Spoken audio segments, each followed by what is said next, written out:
Dia 14 de Abril, segunda-feira, é a altura do tema do dia. O meu nome é Miguel Freitas, estou aqui acompanhado com Igor Gonçalves, jornalista do 00, para analisar agora esta reta final de campeonato. Ganhou aqui alguns contornos diferentes no passado fim de semana. Igor, bem-vindo. Começando aqui por baixo, o Farense ganhou uma nova vida, conquistou uma vitória muito importante na Casa do Estrela. Como é que as contas estão ali naquela posição? Sim, antes de mais, bom dia. O Farense com uma vitória absolutamente essencial. Uma derrota neste jogo não condenaria matematicamente, mas deixava o Farense, tal como o Boa Vista, numa situação extremamente desconfortável, mesmo olhando para a equipa que está à frente deles, que é o AVS, o AFS. Com esta vitória, não só o Farense fica muito mais próximo do lugar de play-off, como impede o Estrela da Amadora, que era a equipa que está imediatamente acima dos lugares de descida, contabilizando com o do play-off também, impede que eles fujam dessa luta, no fundo trazem-nos para cá. Olhando para o calendário, o Farense não tem um calendário particularmente difícil, obviamente todos os calendários têm as suas dificuldades e isto é tudo no plano teórico, mas o Farense vai agora receber o Boa Vista, portanto este jogo poderá muito bem ser o carimbo quase oficial na descida do Boa Vista, que teve mais uma derrota complicada contra o Nacional, vai agora ter um novo treinador, um desconhecido para nós, portanto vamos ver como é que vão decorrer estas últimas 5 jornadas. Tem esse jogo com o Farense, vai depois ao Gil, recebe o Famalicão, vai a Guimarães e depois recebe o Santa Clara. Portanto, é este o calendário do Farense. O AFS tem mais ou menos o mesmo grau de dificuldade nos jogos, com uma grande exceção que vai jogar com o Benfica daqui a 2 jornadas, se não estou em erro. Portanto, é um calendário que está aí totalmente em aberto. O Estrela está também nesta luta e tem também jogos complicados até ao final.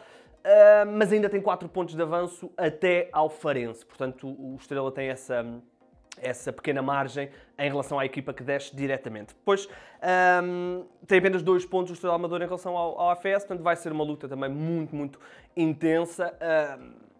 O Farense ganhou realmente essa nova vida.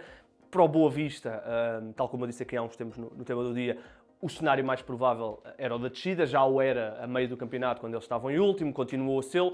Houve aqui algumas vitórias com o Lito que deram aqui algum interesse à reta final, mas se tudo corre mal, o Lito já saiu, portanto houve aqui uma série de situações e agora faltam 5 jornadas.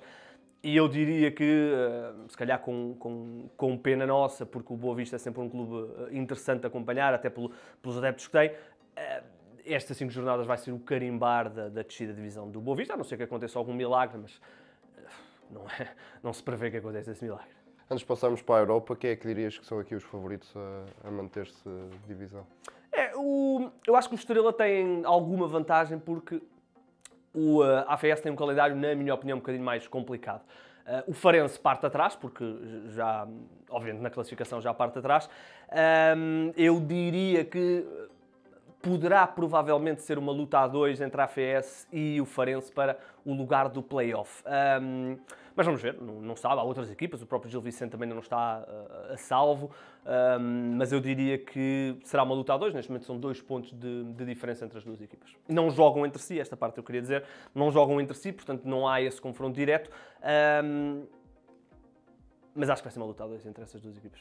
Subimos aqui um bocadinho na tabela classificativa, vamos agora ao encontro da Europa. O Vitória voltou a vencer, agora em casa de Gil Vicente, subiu ao 5º lugar, aproveitou a derrota de Santa Clara, mas o Vitória até o final do campeonato não teve a vida nada fácil.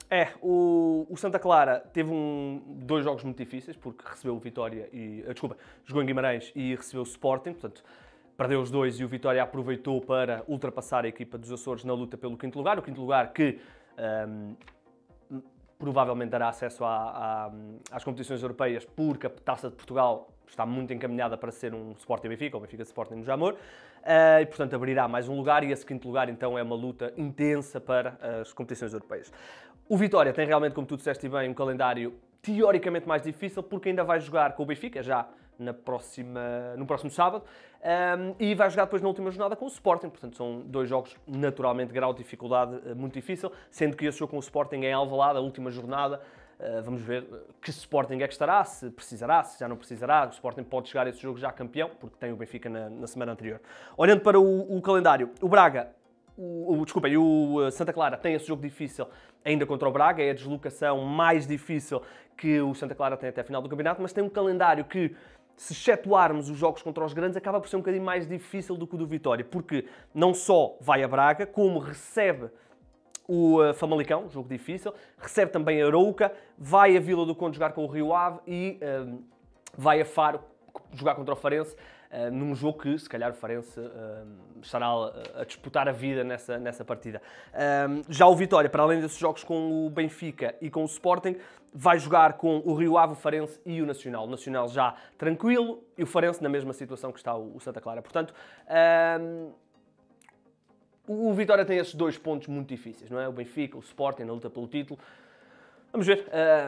Acho que o Vitória está a jogar melhor que o Santa Clara nesta fase. O Santa Clara, depois de uma primeira volta absolutamente brutal, teve ali aquela ameaça da saída do treinador, houve ali também algumas saídas, algumas mexidas no mercado de inverno e, portanto, de fevereiro até agora, houve ali uma quedazinha. Para já está a chegar para se manter na luta, mas o Vitória parece-me aqui numa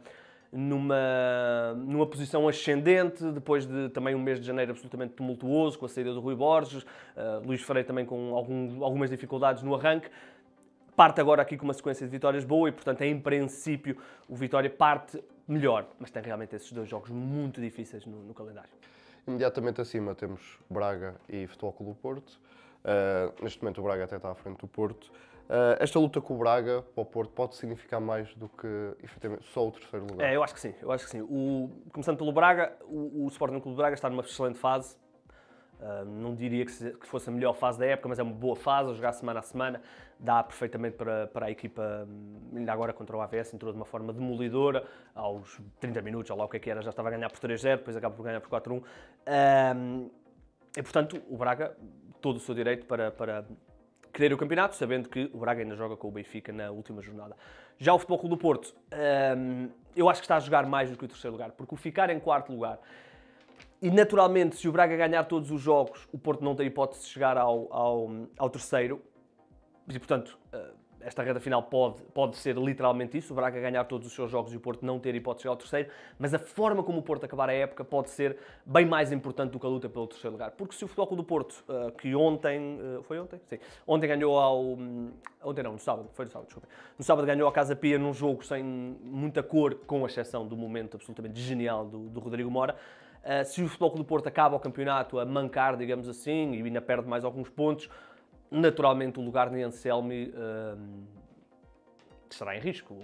Na semana passada o Jornal Record, o Jornal A Bola já avançaram que no final da temporada haverá uma avaliação e que, apesar de André Vilas-Boas aqui há coisa de um mês ter dito que Anselmi era o treinador para a próxima época, se o Futebol Clube do Porto, depois de ter sido goleado em casa pelo Benfica, se ficar em 4º lugar de uma forma, digamos aqui entre aspas, triste, naturalmente as coisas podem ser reavaliadas. E depois há não só essa questão do Anselmi, como, partindo do princípio que Anselmi seria o treinador, será lançar as bases para, no fundo, fazer a tal pré-temporada que o Futebol Clube do Porto está a fazer há algum tempo, para depois, na próxima época, sim, com um investimento diferente, com um plantel diferente, o Futebol Clube do Porto tentar fazer o que, por exemplo, o Sporting de Ruben Amorim no seu 2º ano fez. Portanto, acho que estes últimos 5 jogos, mais do que a luta pelo 3º lugar, porque é mais uma eliminatória. Claro que ficar em 3º não é igual a ficar em 4º, e claro que poder não ter eliminatórias de Liga Europa é melhor do que ter, mas acho que não é esse o ponto principal. Acho que o Futebol Clube do Porto tem que estar mais preocupado, até porque já não depende de si, tem que estar mais preocupado em acabar o campeonato com alguma maré alta para depois entrar na pré-temporada, ir ao mercado e... quem sabe, na próxima temporada, lutar a sério verdadeiramente pelo título. Chegamos aqui ao topo da tabela classificativa, com Sporting e Benfica. Todos já conhecemos o calendário, já foi muito escrutinado durante as últimas semanas. Mas existe aqui algum destaque para esta luta a 2 até ao final da época? Sim, se falaste do calendário, claro, há esse Benfica Sporting, que está, obviamente, com um círculo vermelho no calendário de toda a gente. Mas há outros jogos difíceis e o Benfica tem já um jogo muito difícil. Vai a Guimarães, o Vitória está numa boa fase nesta altura. O Benfica, tradicionalmente, costuma ter bons resultados em Guimarães, mas é sempre um jogo difícil. Sabemos que os adeptos vão estar absolutamente loucos, por cima,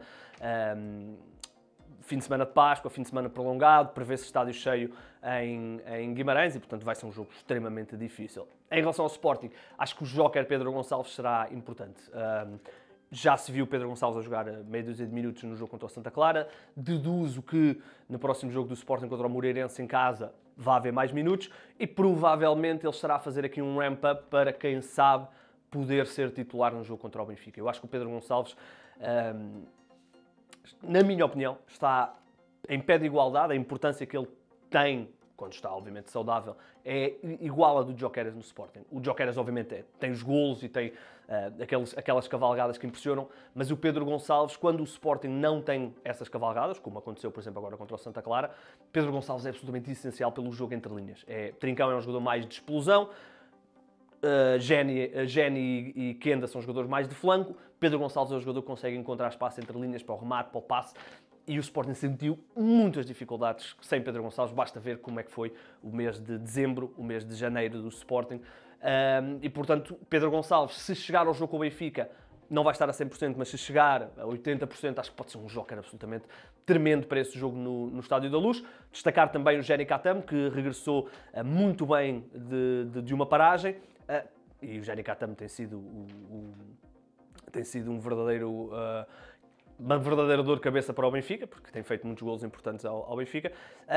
E, portanto, acho que esses são os jokers para o que vem. 5 jornadas absolutamente brutais entre as duas equipas de Lisboa. Jogos difíceis, as duas equipas têm jogos muito difíceis. O Benfica, aliás, até tem um calendário extremamente complicado. Eu há pouco disse, exatamente, o Benfica ainda joga com Vitória, Braga e Sporting, portanto, calendário muito difícil. Vamos ver o que é que vai acontecer. Chegamos ao fim deste tema do dia, como agora com uma questão extra-futebol, mas que se relaciona também com o futebol. O Benfica emitiu um comunicado a criticar a arbitragem, a alegar arbitragens não muito benéficas. Alegar favorecimento ao Sporting. Favorecimento ao Sporting. Com as letras todas. Achas que este vai ser o tom, estas picardias constantes até o final do campeonato? Infelizmente vai, não é? Já estamos a assistir.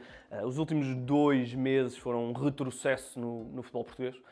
Desde a história da eleição do Presidente da Liga, naturalmente com a guerrilha entre Pedro Proença e Fernando Gomes, comunicados do Benfica, comunicados do Porto, comunicados do Braga. Felizmente não tem faltado comunicados. E sim, o Benfica lançou aqui as bases para um final de campeonato que vai ser isto. Não é... O Benfica sente-se prejudicado, é o que é. Provavelmente se formos até Alvalade perguntar, eles vão dizer exatamente a mesma coisa, que o Benfica é beneficiado. O comunicado em si, para mim, significa zero, porque o Benfica queixa-se de favorecimento ao Sporting e do penalti do Otamendi, que é naturalmente um penalti extremamente duvidoso. Naturalmente o Benfica nesse comunicado não faz menção ao jogo da primeira volta do Benfica com o Arouca, onde o Arouca foi claramente prejudicado. Provavelmente até tem razão, o Eduardo Quaresma terá feito falta sobre o jogador do Santa Clara, que agora já não me estou a lembrar quem é, mas provavelmente poderá ter havido esse penalti. Certamente o Benfica no seu comunicado não mencionou alguns lances em que o Sporting terá sido prejudicado. Eu acho sempre engraçado que, no que diz respeito aos grandes, a discussão deles nunca é qual é que é o clube prejudicado. Não, é o que é menos beneficiado. Os grandes são sempre beneficiados em relação a todos os outros clubes, portanto, esses comunicados, no fundo, eu se fosse adepto do Boa Vista ou do Nacional da Madeira, eu sim ficava chateado, porque esses comunicados é quase a gozar com, semana após semana, esses clubes verem erros de arbitragem. Não é uma questão de favorecimento ou desfavorecimento, são erros normais de arbitragem. Acho que sim, o Benfica, e se formos às redes sociais já vemos que é uma absoluta guerrilha de posts e vídeos e frames e fora de jogo e pé e mão. Portanto, vamos ter 5 jornadas normais no nosso campeonato e há que quem diga que nunca mais chega ao verão. E é com esta reflexão que terminamos o tema do dia desta segunda-feira. Obrigado, Igor. Não se esqueçam que esta segunda-feira ainda pode ouvir o Ataque Rápido e o Afunda 3, este último relacionado com basquetebol.